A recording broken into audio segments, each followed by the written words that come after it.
Do you know that conflict is a natural part of our lives? It is absolutely normal to have disagreements and misunderstandings with people in your family, at university, or at work, also with your friends. You know, all of us have unique life experiences. We face different problems, each of us has different needs and wishes. We also have different genetics, and this is why people are reacting to problems differently. Conflict is a sign that a problem has occurred. It means that something needs to be changed, and actually it's a good news, because every conflict is a great opportunity for growth. But you may ask, how to grow when somebody is angry or shouts at me?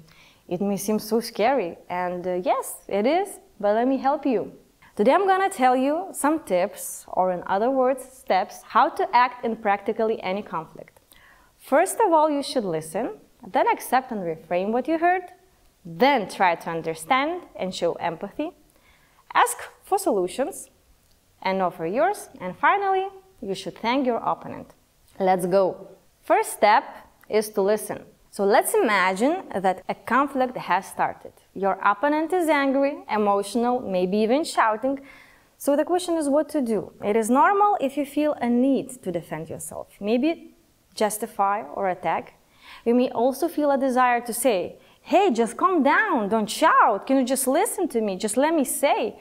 But usually such phrases don't work. There is a big possibility that your opponent will become angrier than before and will definitely answer, but I am calm, I'm not shouting, first of all, you listen to me. Oh, don't be so sensitive. What you can do is allow the person to let off some steam, let him or her talk.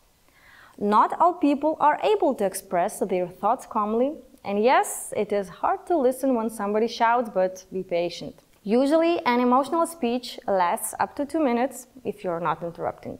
Second step is to accept and reframe what you heard. While a person is speaking, you should listen carefully and try to understand what the problem is, what your opponent wants to say, what he or she feels. Then reframe what you heard. For example, you can say, so as I understand, you don't like this or that? So you think this is my fault, that? Okay, correct me if I'm wrong, but it seems the situation made you angry because of something. If you listened carefully earlier, there is a big chance that the person will say, yes, of course I'm angry. And it's a good sign. Third step is try to understand and show your empathy. As I said before, there are people who have difficulties expressing emotions and thoughts. Sometimes they shout or talk rudely. And yes, it is not fair, but it doesn't mean they do not have a right to be upset, angry, or scared. Try to understand your opponent. Don't fight them. Don't throw, blame, or cry. Just try to become an equal partner in the conversation.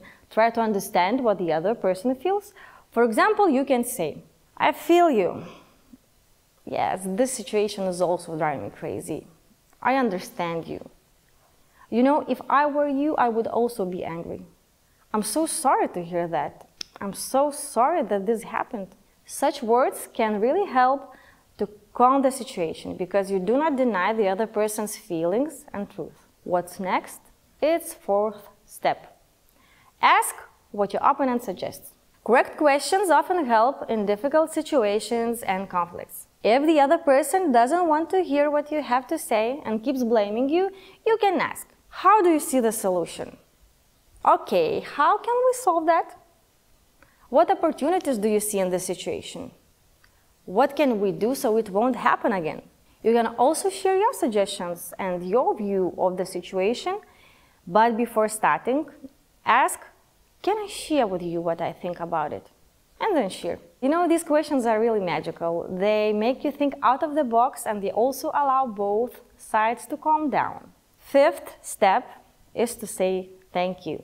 In the end, it is always nice to thank the other person for their opinion and an open conversation. Every person we meet and every situation, even the most awful one, gives us lessons and experience. After conflicts, ask yourself, what have I learned? It may seem that you have learned nothing, but it's not true. At least you have learned what not to do. So these are the main tips I wanted to share with you, but it's not the end. What else I want you to know is, if you are in a very tough and very emotional conversation, if you feel it is too hard to handle it, or if the other person is uncontrollable. Ask for a pause. Suggest talking a bit later. You don't have to answer or react immediately. Also, if the other person is aggressive and you feel a physical threat, it is better to accept everything what he or she says and just go away and talk later. That's it. I believe that the ability to deal in conflicts is a very useful skill that anyone can and should learn. If you feel a need to strengthen your conflict management skills, don't be afraid to visit a psychologist. You can also read specified books or attend trainings on this topic. Good luck!